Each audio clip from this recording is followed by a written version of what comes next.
Good morning. I'm here at the Michigan State Capitol in my office, and I'm joined by our Chief Medical Executive, Dr. Janae Caldoun. The goal here is simple. Stay home, stay safe, save lives. This will be temporary. That stay-at-home order, it was set to expire next week, but the governor, within the past hour, extending it until June 12th. The partial shutdown extended until December 20th. That means no indoor dining, in-person learning at high schools, or places of large gatherings like movie theaters. Restaurants are still recovering from the first shutdown earlier this year, and back then they even got some help from the government. And now they're forced to shut down indoor dining, and that extra help is nowhere to be found. So we have another business owner that are standing up for their rights. And that's exactly what you have to do, folks. A Facebook group for people against Governor Whitmer's stay-at-home order was shut down by the social media giant yesterday. I have issued an executive order. It's not a suggestion, it's an order.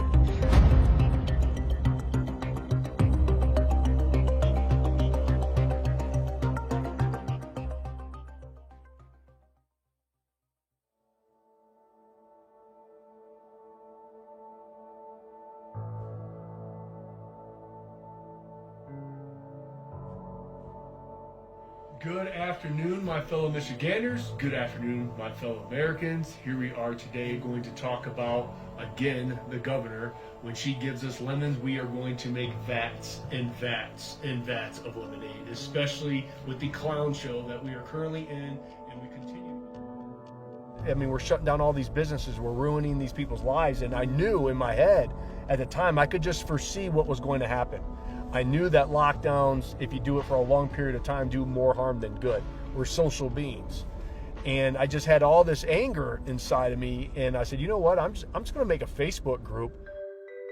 And I did it for my own personal expression. I just wanted to get something off my chest. I just made like a 2 to 3 minute video, just like, why is this happening? This doesn't make sense. And I posted it. And that night, I go home to my wife, and there's like 500 people that joined our group. And I looked at her, I was like, holy cow. Like, there's 500 people that feel just like I do. And that's one of the things I think with conservatives, we thought we were alone. And when I woke up the next morning, it was 5,000. And I went to work that day, and later on that day, it was 100,000. And the second night, it was 200,000. The third night, it was 300,000 people. And I looked at my wife on a Sunday afternoon, I was like, you know, what the heck did I do? And then we got clipped overnight. Boom, Facebook took us down. The reason we got taken down was we basically got a notification, or I got a notification from Facebook that said I was advocating the spread of disease. And the post that they got me on was when I was doing a Facebook Live at Carl the Barber's at his facility when he was refusing to shut down. And I didn't interview anybody. All I did is held up my phone and I was like, hey, I'm at Carl the Barber's. We're in here. We have somebody that's standing up.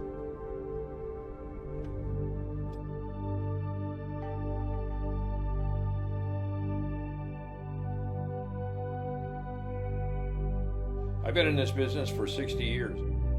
I cut my first head of hair in 1961, April 20th. When the legislature said her assignment was over and she decided that she was no longer going to govern, but she was going to become a ruler, it's when I decided I was going to open back up again. In that first week, I was working 16 hours a day because this is the way I make my living. I wasn't going to take government money. They were offering me, I think, $160 a week. My taxes were due that week, $2,000 worth of taxes that week. Plus a $400 heat bill here, at that time. That $160 wasn't going to cover my expenses, not even close. So I felt that it was necessary for me, because it's my right, it's my American right to work.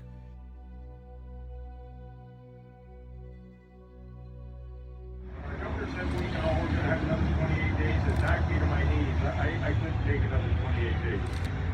I had to get back to work. So my name is Juliette Altman. I live in Kalamazoo with my husband and my 4 humans. My 3rd son is special needs. He is autistic and non-speaking, nonverbal, so he does not communicate with mouth words. And his school provides a lot of the therapies that make his life comfortable. So that means physical therapy, speech therapy, occupational therapy, water therapy, and of course the social skills and the routine. His life requires routine. Any change in that and it messes him up. She not only shut down the school, she also shut down the playgrounds. So everything, his comfort and being able to help him calm down was really hard. So it had just been a really frustrated day, and my 2nd son was turning 9. And he's like, well, this sucks. Beckham's all upset. I can't have a birthday party. We're still doing this. I can't go to a playground, and I can't go get Chick-fil-A. And I was like, you know what? Yeah, that does suck. This is so stupid. You know what? Let's get in the car. I got him in the car, and I drove everybody to Indiana just so he could get some freaking Chick-fil-A and go to a stupid playground. And they're like, this is so great. Why is our state shut down, and why can't I run around outside with friends? I was like, I don't know, buddy, but you know what? Indiana's not that far. That wasn't that terrible of a car ride. I will literally bring you here as much as you need, if it makes you happy.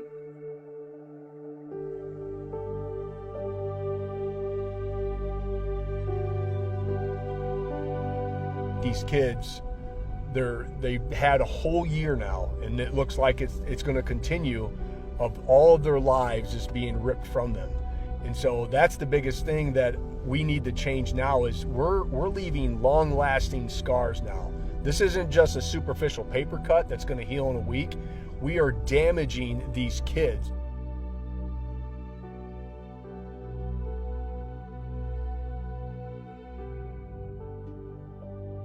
We just weren't really sure at first. We thought, this might be a couple weeks. Like most people, we didn't think it was going to be ongoing. We thought this will happen for, a few weeks or a month, but then the months continued on, and then the months, just kept going, and the place remained empty. We did qualify for a little bit of the PPP, but it's still not enough to cover the bills that we have coming in. There's a lot of fear, that how are we going to be able to keep this business sustained? We want to be able to still have this place that so many people look forward to coming, so many people, it has changed so many people's lives. Staying in contact with members, there was a lot of, it seemed just a loss of hope, an increase in a lot of depression going on. I think it went on for a long time, and we just weren't seeing the light at the end of the tunnel.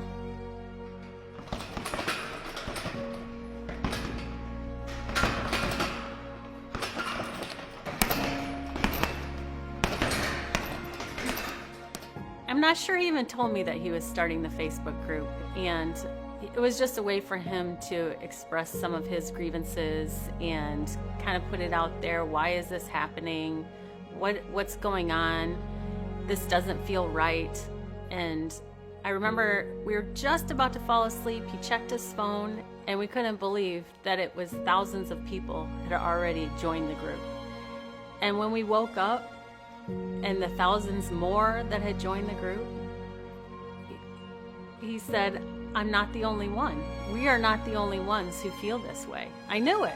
I believe I was the one to tell him to run for governor before he even made the decision. God's gift to Garrett was leadership. He stands up for the regular person who can't stand up for themselves. We need a person like Garrett that is not a politician, that is willing to take off the gloves and fight. He's done all this with zero expectation. If anything, there was more to lose. And that was a risk that he was willing to do to be a voice. He's not just talking, he's out there in the community, he's out there advocating, he's out there, standing up for the people, and that's what we need. My job's not done. My vow is not done. I have to finish what I promised the state of Michigan. I have to finish what I promised the people of the state of Michigan what I would do. And I won't quit. And I don't quit. I'm a fighter, and I will continue to push this thing forward until I fulfill my vow to the people.